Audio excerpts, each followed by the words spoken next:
एक समय स्वर्गलोक में सबसे बड़ा कौन के प्रश्न को लेकर सभी देवताओं में वाद विवाद प्रारंभ हुआ और फिर परस्पर भयंकर युद्ध की स्थिति बन गई। सभी देवता देवराज इंद्र के पास पहुंचे और बोले, हे देवराज, आपको निर्णय करना होगा कि 9 ग्रहों में सबसे बड़ा कौन है। देवताओं का प्रश्न सुनकर देवराज इंद्र उलझन में पड़ गए और कुछ देर सोचकर बोले, हे देवगणों, मैं इस प्रश्न का उत्तर देने में असमर्थ हूँ।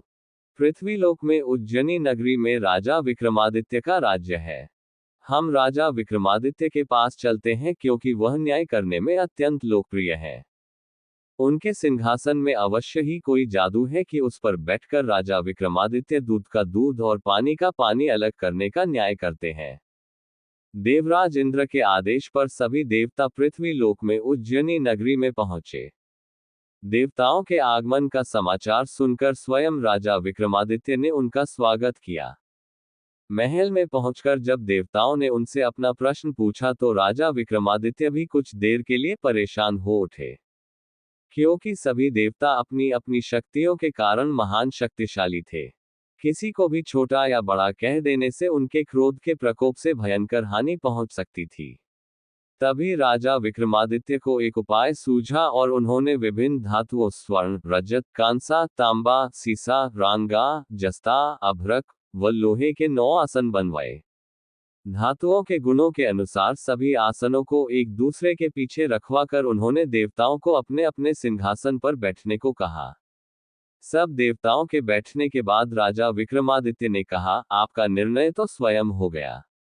जो सबसे पहले सिंहासन पर विराजमान है वही सबसे बड़ा है।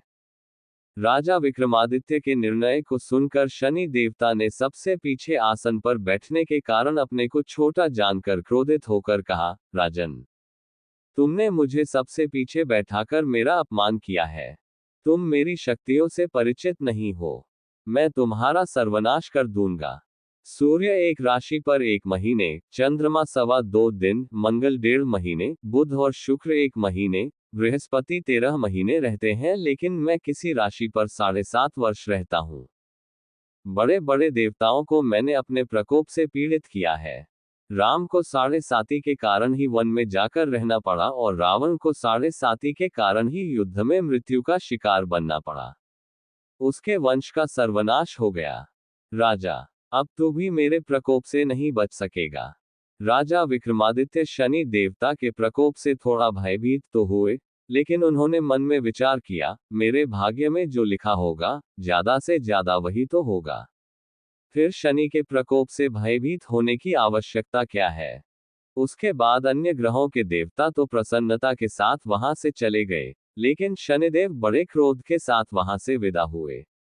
राजा विक्रमादित्य पहले की तरह ही न्याय करते रहे, परंतु शनि देव ने निश्चित कर लिया कि वह राजा विक्रमादित्य का सर्वनाश करेंगे। कथा के अंतिम भाग से जुड़े रहने के लिए कृपया चैनल सब्सक्राइब करें।